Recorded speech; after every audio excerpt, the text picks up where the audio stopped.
nata sa 1 Pedro 4 naiwan siya dali atong basahon. Ang title niya mubo ra ni siya, nag-ingon siya, gamita ang gasa nga gihatag sa Dios kaninyo. Dali sa 7 nag-ingon siya, hapit na ang katapusan sa kalibutan, busa pagbaton kamo og abtik nga panghunahuna o pagpugong kamo sa inyong kaugalingon aron walay mahimong babag sa inyong pag-ampo. Ug labaw sa tanan, paghigugmaay kamo sa kinasingkasing kayo. Kay kung may paghigugma ka sa imong isigataw, mapasaylo mo siya, bisan daghan ang iyang sala. Pag maabi-abihon kamo sa usag-usa, so walay pagbagulbol. Matag usa ka nato gihatagan sa Dios og gasa.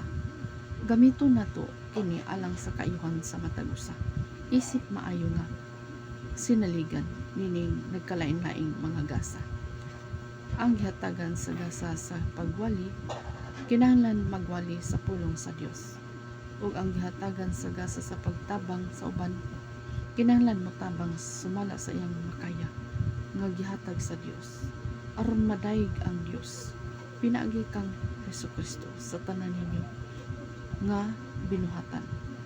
Gamhanan siya ug dalaygon hangtod sa kanturan. Amen.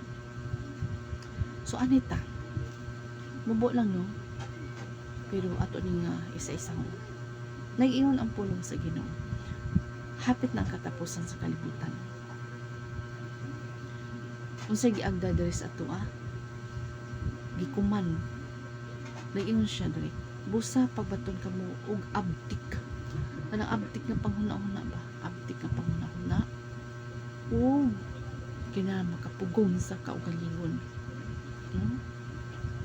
Makapugong sa kaugalingon aron walay mahimong babag sa inyong pag-ampo.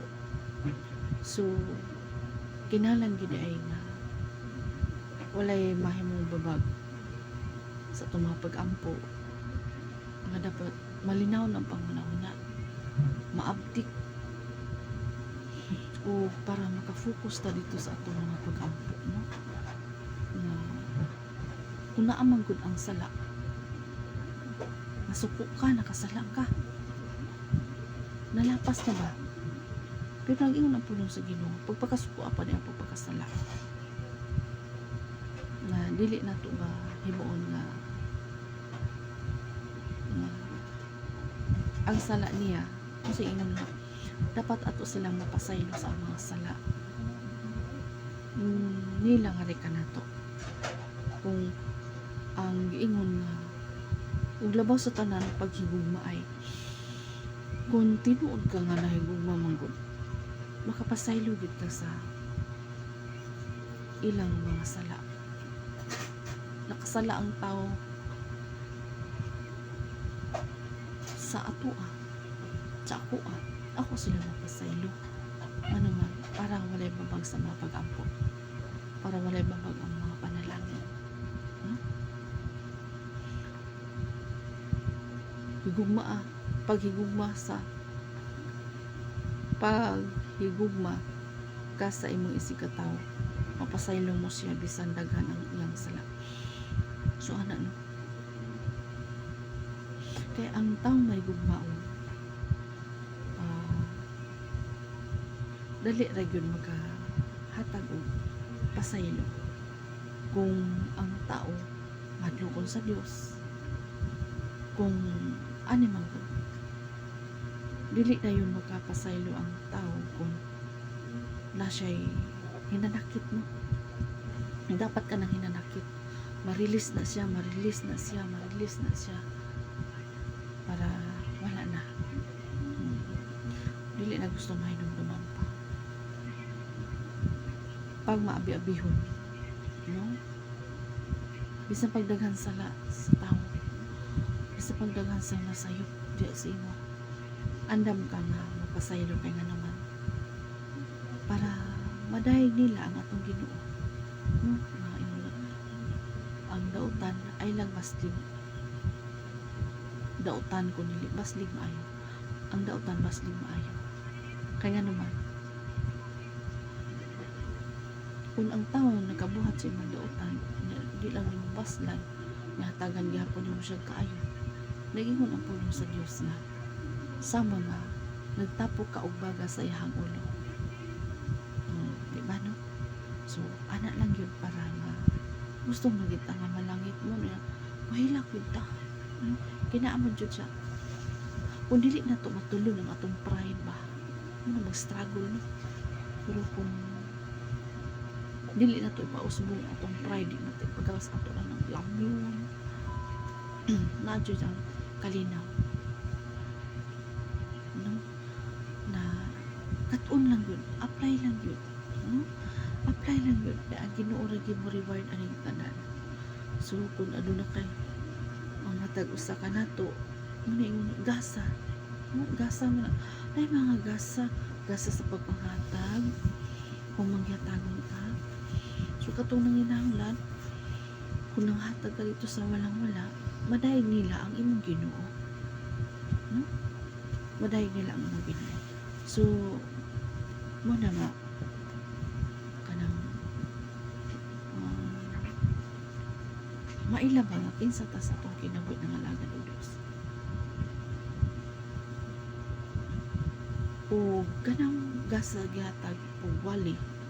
So wali muna nga nisulod ta sa media karon mawali kaya itong mga parente nga wala pa nakaibalo nga makaibalo sila no? Bisan pa sa mga friends ana no? So ana mas nindot, it's better nga ma-friend na sa iluon ka kay walay burden, walay hinanakit no?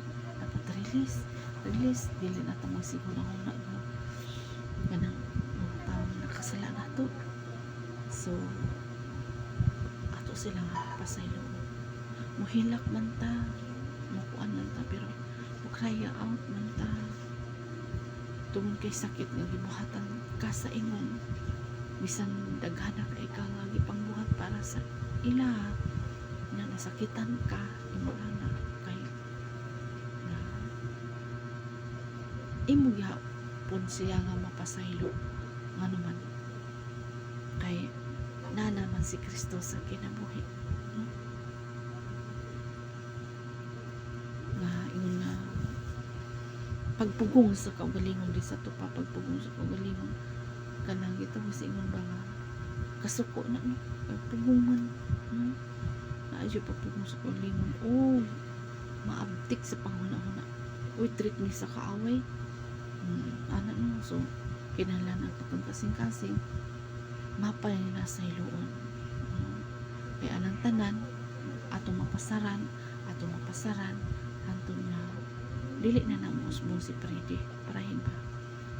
So ano gamito na to kini alang sa kaayuhan sa matag usa isip maayo nga sinaligan ini kay kalain na mga gasa ang gihatagan sa gasa sa pagwali kinahanglan magwali sa pulong sa Dios. So mao na siya isulod ta sa media para nga ma-spread out ang pulong sa Dios ug ang gihatagan sa gasa sa pagtabang sa uban.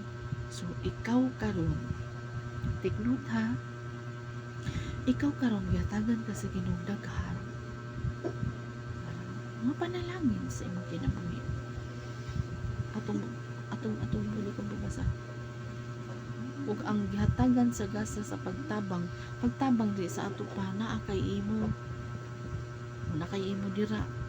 So pagtabang suban kinahanglan mo tabang suman sa iyang makaya nga gihatag sa Dios aron madayeg ang Dios pinagi kang Hesus Kristo sa tanan ninyo nga binuhatan gamahanan siya ug dalaygon hangtod sa kangturan. Amen. So ing ana no dito magsige mo nga nakaimo ba gipanalanginan ka sa Ginoo like Abraham. Si Abraham gipanalanginan sa Dios para sa uban dili lang para po siyang kagalingon kay naa naman ta sa iya kasi panalanginan ikaw karon gipanalanginan ka sa Ginoo para sa makatabang ka sa kinalan